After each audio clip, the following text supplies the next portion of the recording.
Dear student, Assalamu alaikum. I am Ali Raza from Maryland High School and I am your teacher of physics.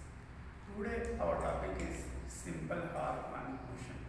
So first of all, we discuss about what is simple harmonic motion. Simple harmonic motion is a kind of special type of motion, and this special type of motion is called vibratory motion or oscillatory motion. So first of all, we should have to know that what is oscillatory motion or vibratory motion. Just like you can see that if you have a body and it's vibrate about its mean position. Just like you can see that I have a marker and it will oscillate about its mean position. In other words, you can say that to and from motion of a body about its mean position is called simple harmonic motion. If you talk about in daily life, just like you can see that pendulum watch. In pendulum watch, you can see that a body vibrate or to and fro motion of a body about its mean position. Now, today we will discuss it. One example of a simple harmonic motion, and that one of is motion of a mass attached to a spring. In motion of a mass attached to a spring, we will see that the motion of a body about its mean position, or in other words, you can say that to and fro motion of a body about its mean position. So we are coming first of all using diagram, and we will understand from first of all here.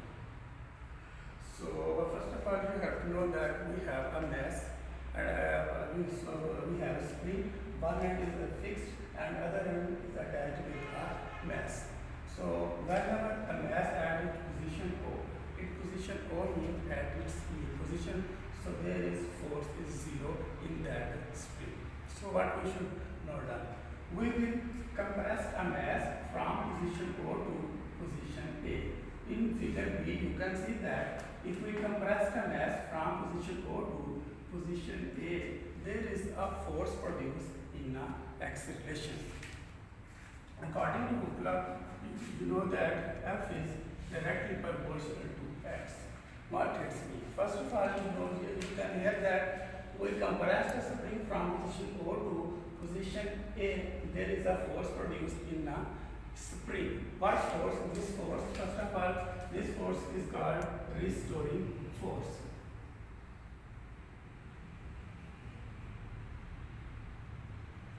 Whenever restoring force is produced, the restoring force is produced when we compress the mass from position O to position A. There is a force produced in a spring, and that force is called restoring force.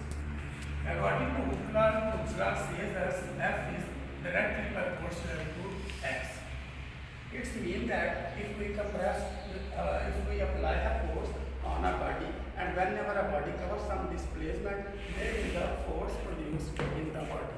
And x means that here, whenever mass is covered some displacement, and force show that whenever the mass covers some displacement, the force produced in that spring, that force here is called restoring force. On the other hand, it is minus. Minus is show that the direction of the producing force is the opposite. What is opposite? Just like you can see that if we compress from position O to position A, the producing force is direction towards its mean position. In other words, if we compress by right hand side, the producing force direction is left hand side. So that's why there is also a minus.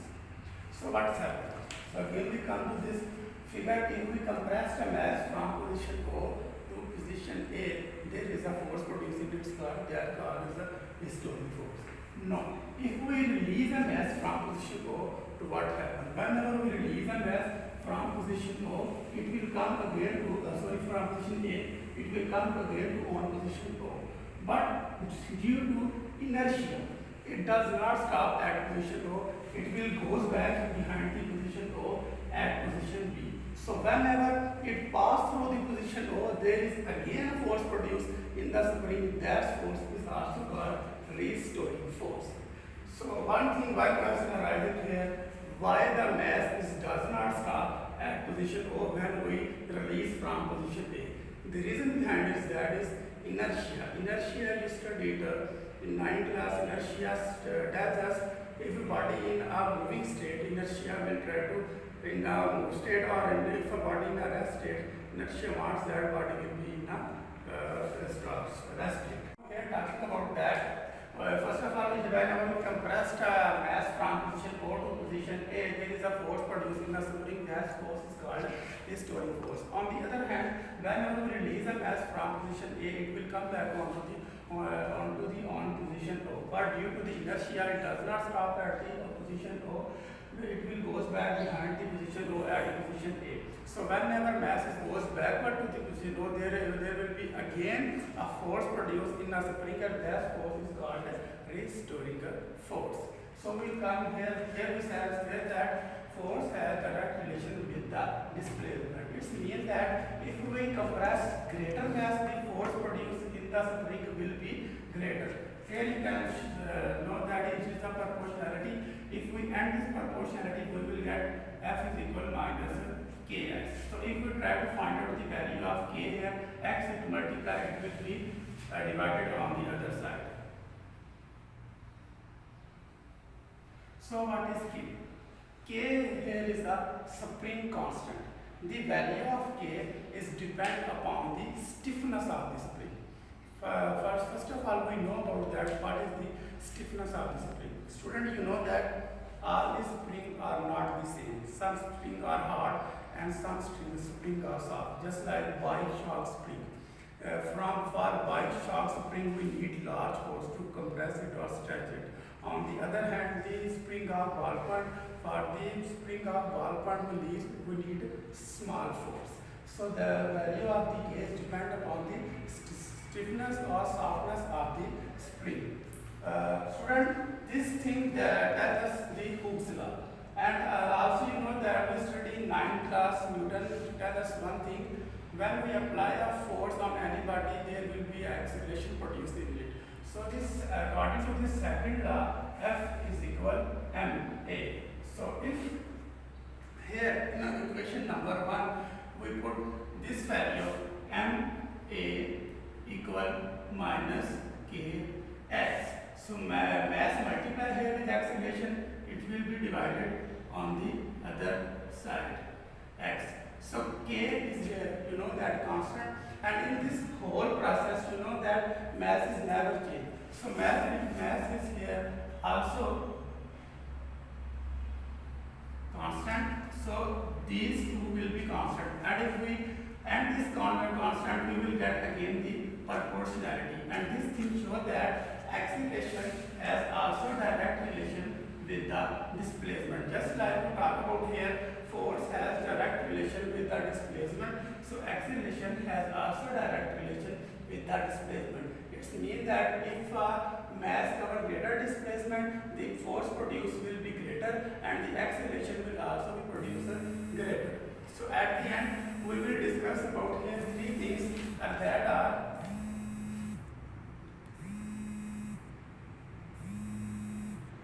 force, acceleration, and third thing is velocity or speed. So first thing, we should know that where force is maximum in this process and where force is minimum in this process.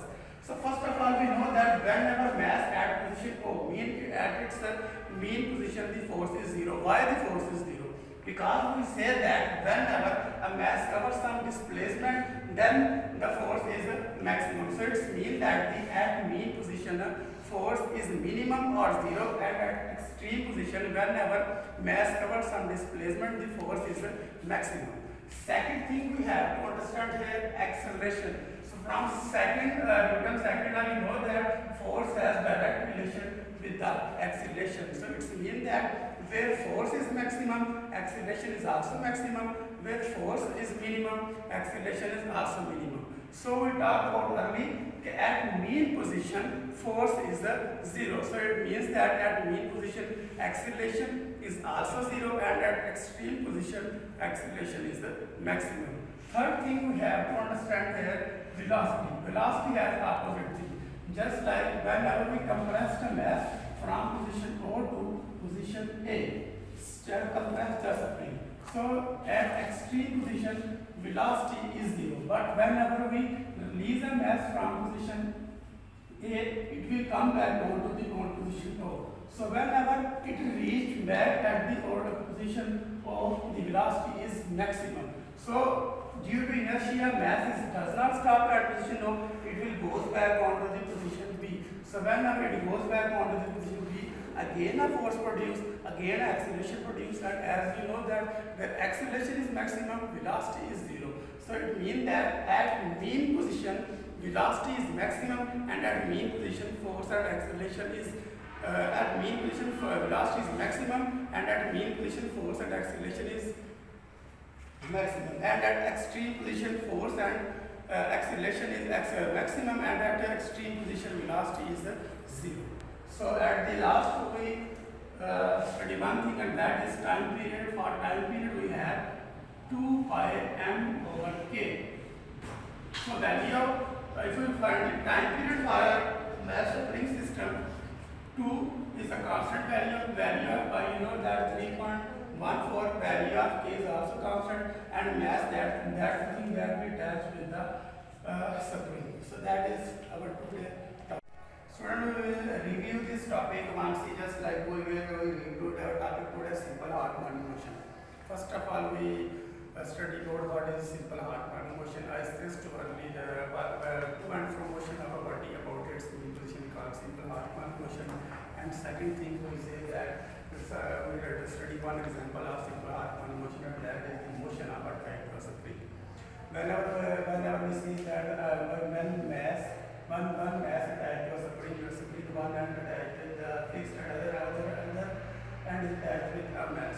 So first of all, at mean position, when mass is present, the force is zero. So if we compress the mass from position O to position A, there is a force produced in the spring. Why? Because Huxley says that whenever a body covers some displacement, there is a force produced in that body, just like F is directly proportional to minus x. Here show that if greater displacement is covered, the force will be greater.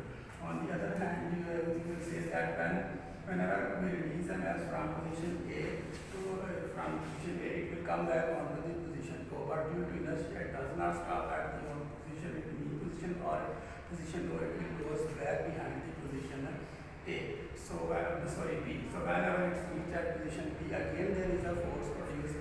That force is also called restoring force. But the direction of that restoring force is always towards its mean position.